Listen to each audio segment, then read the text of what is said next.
Bienvenue dans le 7 minutes. Au sommaire de cette édition. Gouvernement et syndicats de l'éducation nationale ont réaffirmé leur adhésion à la trêve sociale 2022-2027 et se sont accordés sur des mesures clés.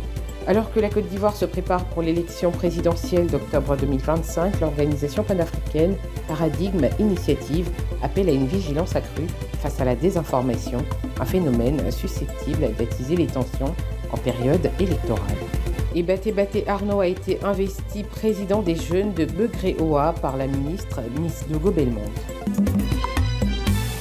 Une réunion de concertation s'est tenue entre le gouvernement et les organisations syndicales de l'éducation nationale et de la formation professionnelle autour des préavis de grève d'avril. À l'issue des échanges, les partis ont réaffirmé leur adhésion à la trêve sociale 2022-2027 et se sont accordés sur plusieurs points. L'organisation de cours de rattrapage, le respect du calendrier de discussion sur les primes, ainsi que l'examen du plaidoyer en faveur des enseignants sanctionnés pour fait de grève. La réunion a porté essentiellement sur les préoccupations suivantes. Le reversement des retenues de salaire et pensions de salaire opérées sur les fonctionnaires et agents de l'État du secteur éducation-formation pour fait de grève les 3, 4, 7, 8, 9 et 10 avril 2025. La libération de M. Ghislain Assi, condamné à 2 ans de prison ferme le 8 avril 2025. Le cas de Ghislain Dugarry-Assi, enseignant condamné, a également été évoqué dans le respect de l'indépendance judiciaire. Les partis se sont engagés à privilégier le dialogue pour assurer le bon déroulement de l'année scolaire. À 6 mois de l'élection présidentielle en Côte d'Ivoire, l'organisation Paradigme Initiative appelle à une mobilisation collective pour garantir un scrutin pacifique et transparent. Pour y parvenir, un atelier de sensibilisation a été organisé afin d'alerter sur les dangers de la désinformation, un phénomène particulièrement préoccupant en période électorale. Nous formulons les recommandations suivantes à la commission électorale indépendante, la CEI.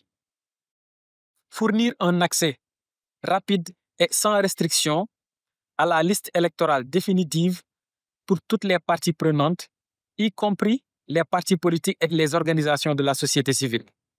Assurer la fiabilité et la fonctionnalité des outils numériques utilisés dans le processus électoral, notamment les tablettes, y compris les équipements d'enregistrement et les plateformes de communication.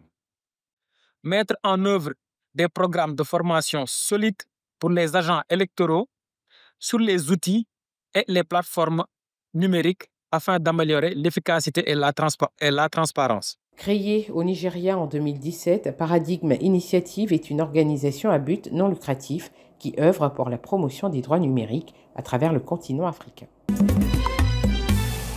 La 7e édition du Salon international des inventions d'Abidjan s'est ouverte par une coupure de ruban symbolique au Palais de la Culture de Treichville. Organisé du 24 au 26 avril, l'événement s'est tenu sous le patronage du Premier ministre Robert Begré-Mambé. Parmi les participants, Jeannot Oregano, la soixantaine passée, a marqué les esprits. Cet inventeur sacré meilleur innovateur à Abidjan Innova 2022 est revenu cette année pour présenter une version revisitée du jeu de Ludo. Ce jeu permet aux enfants d'aller à l'école.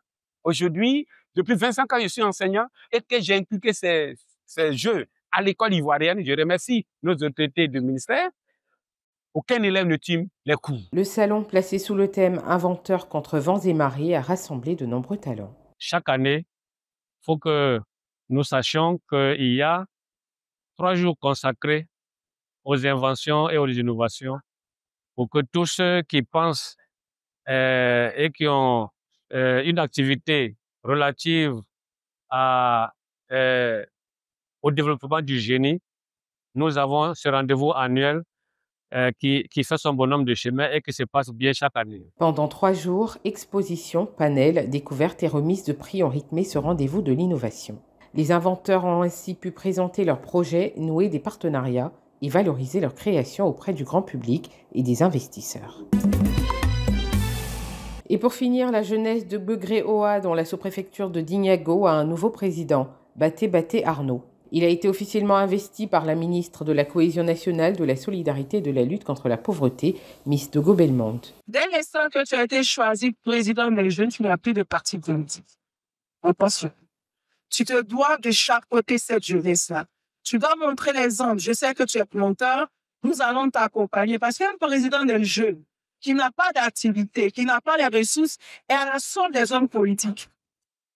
Faites en sorte que par vous, notre jeunesse soit respectée. Parce que si le président de la jeunesse montre le mauvais exemple, le propre est jeté sur toute la jeunesse dans son ensemble. Le nouveau président a exprimé son engagement à soutenir les actions de paix et de vivre ensemble prônées par la ministre en vue de préserver un climat apaisé à l'approche des élections dans le département de Gagnoa. Il a également plaidé pour la construction de logements de maîtres, la réhabilitation de la voie d'Ignago-Begré-Oa et la réalisation d'un château d'eau. Et je dis merci à Madame la ministre, malgré son calendrier chargé. Elle a tout fait pour être à Begré pour moi. C'est un honneur. C'est un honneur. Oui, je le dis oui, c'est un honneur pour moi et c'est un honneur pour tout le village de Begré. En guise de soutien, la ministre a remis une enveloppe de 500 000 francs CFA au nouveau bureau et annoncé plusieurs dons à venir, notamment un tricycle, des bâches et des chaises dès août prochain. Situé dans le département de Gagnoa, Begré-Oa compte plus de 8000 habitants. C'est la fin de cette édition. Merci de l'avoir suivi. L'information continue sur cette info et sur cetinfo.ci.